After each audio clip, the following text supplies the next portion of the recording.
بسم الله الرحمن الرحیم. عزتمندو، تاسو دا مولانا شجاع الملک دا خبرې اورئ. د دې نه پس زه بیا ستاسو سره څو خبرې کوم.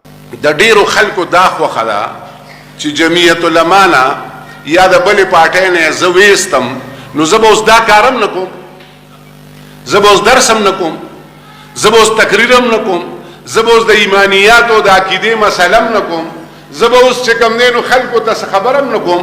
ولې زه ویستم نو څه چلو شو اوس به زه دا کار نه کوم.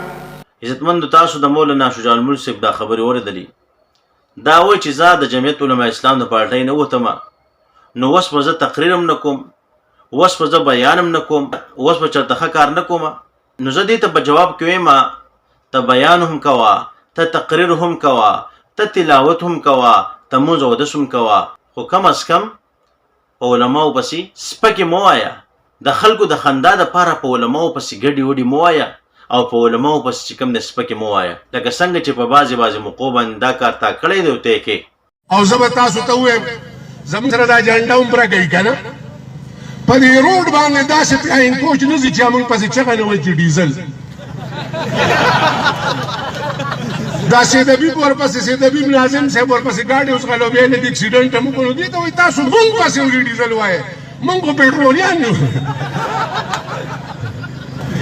زما محترمو، د دې وجې نه مولانا صاحب سخت کالتا د اختر مونځ هم په عیدګاه کې نه دی کړی، ځکه په عیدګاه کې به هم درپسې خلک چغه وایي چې ډیزل.